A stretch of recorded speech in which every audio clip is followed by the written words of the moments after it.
مدینہ نبی کبھی ہے یہ ان وہ ہیں کہ مدینہ نبی کبھی سفر میں شاہ صغرا وطن میں گریا ہے بطول نکلی ہے مرقد سے خاک اڑانے کو بطول نکلی ہے مرقد سے خاک اڑانے کو حسین جاتے ہیں کربل میں سر کٹانے کو یہ ہندو ہے سبحان اللہ۔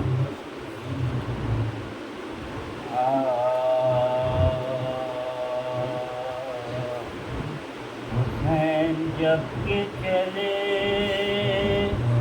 بعد دوپہر کو حسین جب کہ چلے بعد دوپہر کو نہ تھا کوئی کہ جو تھامے رقاب دوستن کو سکینہ جھاڑ رہی تھی ابا کے دامن کو حسین چپ کے کھڑے تھے جھکائے گردن کو ناصرہ تھا کوئی شاہ کربلائی کو فقط بہن نے کیا تھا سوار بھائی کو حسین جب کہ چلے سبحان اللہ۔ اللہم صلی علی محمد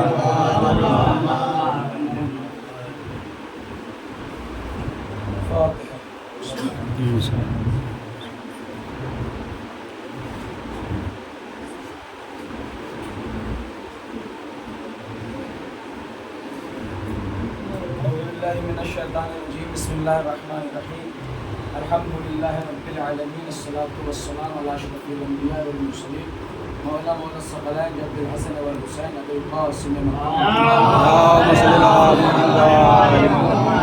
صلی اللہ علیہ الطیبین الطاہرین المعصومین المظلومین ورحمۃ اللہ علی آبائہم اجمعین اللہم ارزقنا زیارت الحسین قبل الموت وشفاعۃ الحسین بعد الموت اما بعد فقط قال الله تبارك وتعالى في القرآن الحكيم بسم الله الرحمن الرحيم إياك نعبد وإياك نستعين اهدنا الصراط المستقيم صلى الله اللہم صلی علی محمد روز جمعہ ہے اور وقت نماز جمعہ کا لحاظ رکھتے ہوئے میرے خیال سے 12:10 اذان ہے 12:10 اس حوالے سے گفتگو آپ کے حوالے کیونکہ اس سے پہلے کی مجلس میں نے سورہ الحمد کی آغاز کی آیت الحمدللہ رب العالمین اور الرحمن الرحیم مالکی یوم الدین میں گفتگو ہوئی تھی۔ آئیے بات کو آگے بڑھاتے ہیں اور صرف ایک آیت پہ گفتگو ہو تاکہ وقت کے اندر، حالانکہ قرآن کی آیتوں میں اتنا بڑا مفاہیم کا سمندر ہے کہ منٹوں میں یہ کام بات نہیں ہو سکتی، لیکن پھر بھی ذکر اہل بیت اور ذکر قرآن کے حوالے سے یہ مجلس حسین کا شرف ہے کہ ہم اتنے ذکر ایک ساتھ کر لے رہے ہیں۔ ساری حمد اس پروردگار کے لیے جو عالمین کا پالنے والا ہے، رحمان ہے، رحیم ہے، مالک یوم الدین۔ یوم دین کے دن کا مالک. اس کے بعد بات کیا ہے؟ ایاک نعبد و ایاک نستعین.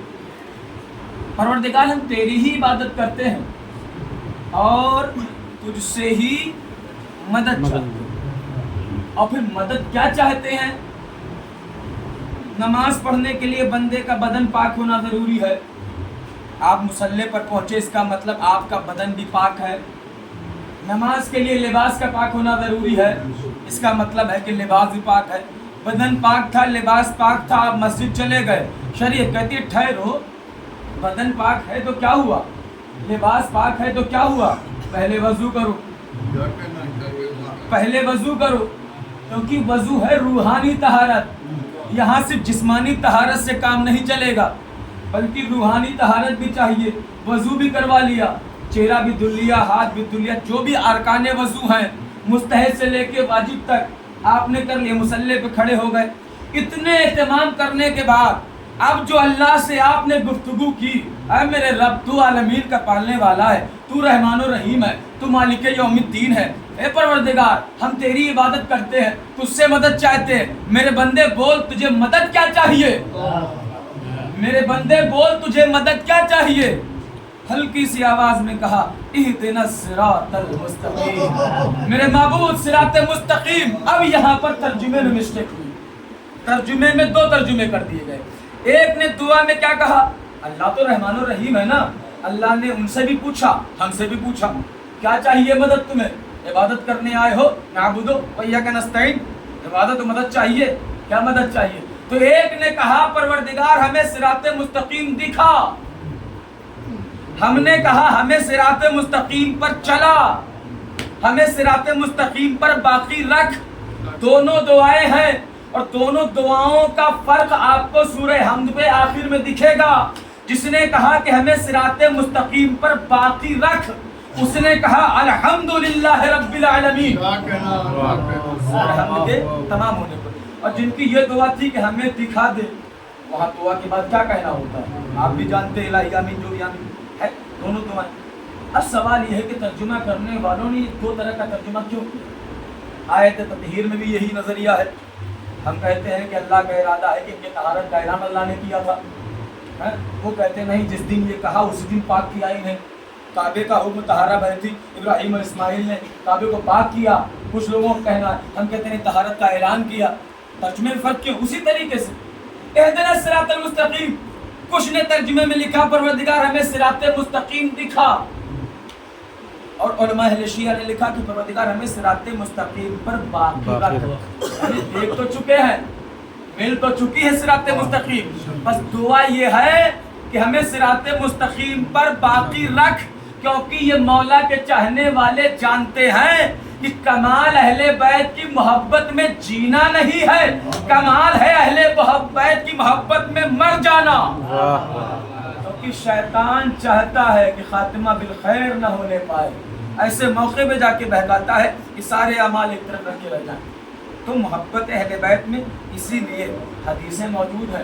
کسی معصوم نے یہ نہیں کہا کہ اہل بیت میں کی محبت میں جینے والا شہید ہے، اہل بیت کی محبت میں جینے والا با کمال ہے، بلکہ کیا کہا، من مات علی حب آل محمد مات شہیدہ، جو اہل بیت کی محبت میں مر جائے گا وہ شہید ہوگا.